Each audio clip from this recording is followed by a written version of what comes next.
Episode 21. A New Development. This is an expositional episode. In the Count's territory of the Farmus Kingdom, bordering the Great Forest of Jura, there are a few groups that protect this frontier land. The main force is the Count's Knights, a direct military unit. They normally have 100 members, but due to the current emergency, retired knights have been recalled, bringing their numbers to 284, nearly 3 times the usual. Next, a prominent group is the adventurers from the Free Guild. They take on requests to hunt monsters, which are a constant threat in the area. However, the downside is that they are not a mobilized force. Their work is entirely voluntary. Mercenaries hired for money are responsible for patrolling the area around the Count's territory. They range from skilled veterans to fresh recruits, but all of them were hired to watch for monsters during a period of increased activity. The reality, though, was that Count Nidal was too stingy, so they refused to take on any jobs beyond simple patrols. So, who handles the monster subjugation requests that the Free Guild won't accept? Normally, that would be the knight's job. However, you fool! What if monsters attack the territory while the knights are away? Who will protect the town? The cowardly Count refused to give permission. He wouldn't spend money, and under the pretext of protecting the town, he wouldn't even send out the knights. This left the surrounding villages in a difficult position.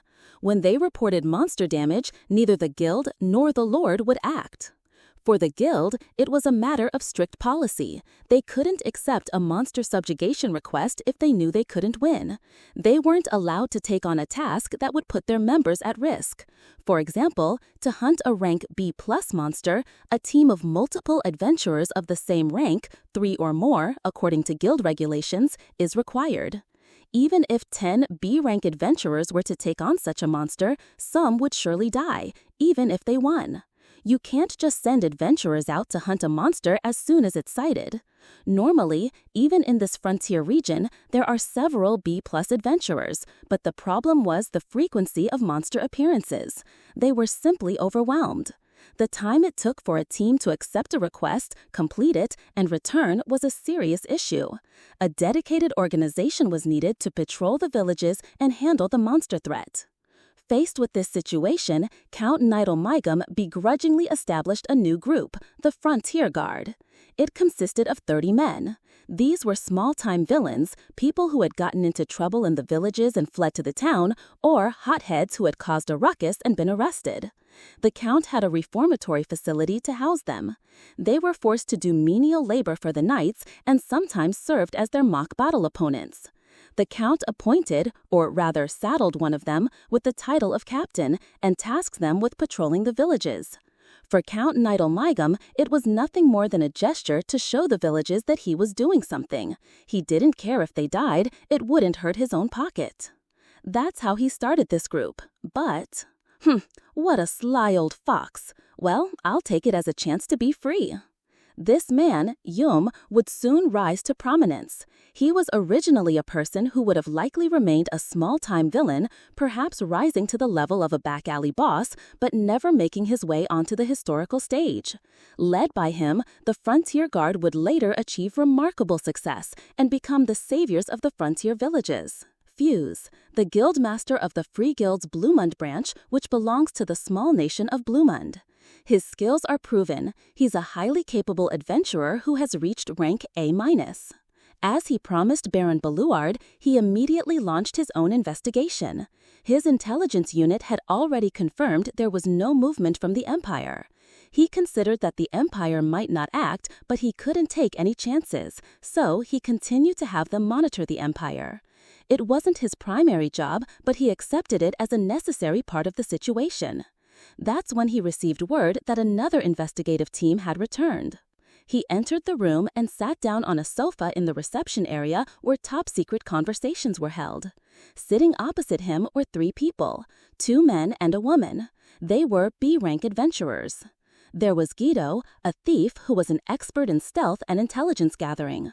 Caval, a heavy fighter who was a master of defense and reliably served as the party's tank. He was a jokester, but he was meticulous in his work. Finally, Ellen, a sorcerer specializing in special magic. She could manipulate various spells but was particularly skilled in movement-related magic. Her thoroughness in ensuring the party's survival was noteworthy. This was the team he had sent to investigate the cave where Valdora was sealed. His first thought was, "I'm so glad they came back safely." The appropriate level for that cave was A. Even he would struggle to go in there alone, though as a guildmaster, he couldn't move freely anyway. He had sent them, despite being a lower rank than the B+ adventurers, to investigate Veldora's current status. He chose them because of their high survival rate and intelligence-gathering skills. He judged that they were more capable than B+ adventurers at a task that required avoiding combat. But if something had happened to them, it would have been a huge responsibility for him as the guildmaster. After all, the branchmaster himself had actively violated clear regulations. However, he felt he absolutely had to confirm what was happening there. That's why he was the most relieved to see them return. "Give me your report." Foos asked the question without showing any emotion. No matter how grateful he felt inside, he didn't offer any words of praise. The 3 adventurers were used to this. "Man, that was a tough job. I want to take a bath so badly. I think the real hard part was me having to stop you two from bickering." Their banter was the same as a normal mission report, but their eyes held no playful expression. They began their report. They described fighting monsters inside the cave, tricking the Tempest Serpent's sensory abilities, and entering the sealed room. They confirmed that Valdora was gone. They reported that after a week of investigating, they found no trace of his existence. Then they brought up something that concerned them. "So we finished our investigation and came out of the door, but the Tempest Serpent was gone?" "I know, right? I was so worried about how we were going to escape from it, since my escape magic doesn't work inside the door, but all that worrying was for nothing. My illusion and heat source decoy were useless too. I was worried they wouldn't work on the way back, but it wasn't a problem at all." That was their report. What could this mean? The Tempest Serpent was an A- rank monster, the strongest being inside that cave. It was a monster that he, Foos, probably couldn't even beat. The fact that it was there was what made this mission's success rate so low. Foos began to ponder. Something was happening in that forest. He concluded that he needed to find out what it was. "All right, you 3, I'll give you 3 days to rest. After that, I want you to go back and investigate the forest again. This time, you don't need to enter the cave. Search the surrounding area thoroughly and carefully. You're dismissed." "Don't just say you're dismissed. What do you mean 3 days? Give us more time off." Yeah, I guess it's useless to argue with you, isn't it?" Foos ignored their complaints, even though he felt like he heard them.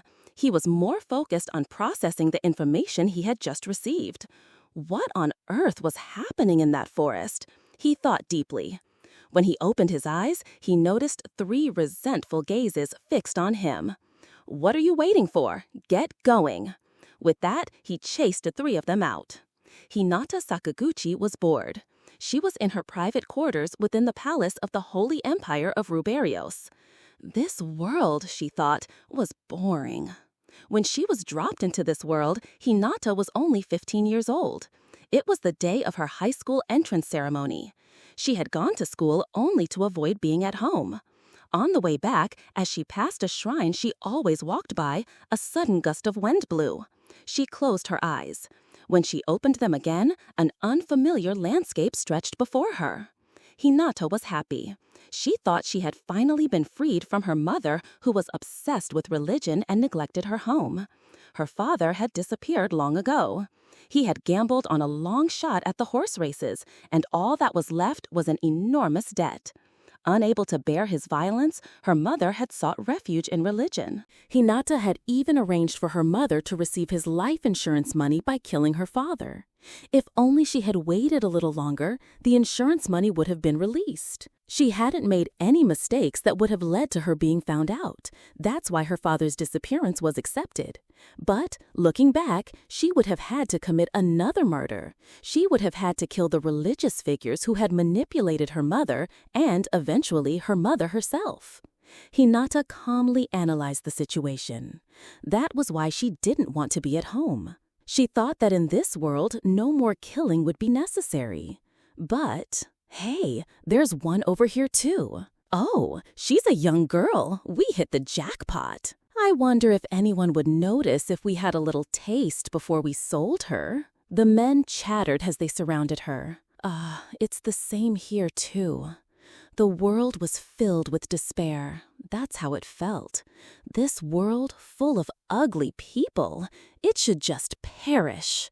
I will take. I will not be taken from. Confirmed. Unique skill. Usurper. Acquired. Success. I am always correct. There has never been a mistake in my calculations, and that will not change. Confirmed. Unique skill. Mathematician. Acquired. Success. Suddenly, her vision cleared. The fog in her mind lifted, and her thoughts became sharp. If the men in front of her were going to take from her, she would take from them first, their lives. And then the slaughter began. It took less than 5 minutes for the 3 men to be killed by a single girl. This was despite the fact that the girl's physical abilities, having just awakened, were not particularly high. With a cold, calculating gaze, she saw through her opponent's movements and evaded them with minimal motion. She dodged a man who tried to grab her collar and, without hesitation, gouged his eye out. She used her fingers to hook the man's eye socket and pulled him, tripping him with her foot and letting his head hit the ground. She pulled a knife from the fallen man's waist and slit his throat. 1 down. She threw sand at the other men who were stunned by what they had just witnessed before they could brace themselves. While one man's vision was obscured, she delivered a powerful kick to his groin. He collapsed without a sound. She circled behind the other man and, with her body, drove the knife into his back, aiming for his heart. The knife went through the gap in his ribs as intended.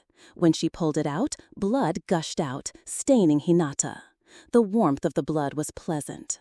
The men became lifeless corpses without being able to say a word. Now there was one target left, a man she had deliberately kept alive.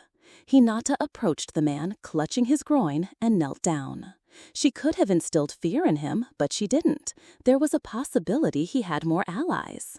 She grabbed the man's hair and lifted his face. And then she used her unique skill, Usurper. Only the husk of the man, stripped of all his memories and skills, remained. Hinata glanced at it and slit his throat with the knife. She supposed killing him was a mercy. That was her first murder in this world. Since then, she killed many more, stealing their knowledge and skills. She was confident that she had become a powerhouse in this world, relying on her acquired skills. 10 years had passed. She no longer remembered how many people she had killed. Good people and bad people. She killed them all equally. Because, she thought, everyone is equal before God. It was ridiculous, but being here meant she could kill as much as she wanted. She was no longer a girl. She was a perfected murderer. A beautiful woman with the titles of First Knight of the Emperor's Imperial Guard and Holy Knight Commander. And for that reason, she was no longer free to move as she wished. She wished someone would start a rebellion. Just then, she heard a knock on her door. "Excuse me, His Eminence Cardinal Nicolaus Spertus is here. He wishes to have an audience. What should I tell him?" "Nicolaus? I think he was fond of me. I'll see him." Hinata accepted the meeting with Nicolaus, her loyal dog who would help pass the time. "I hope this is a new way to entertain myself." With a saint-like smile, she dreamed.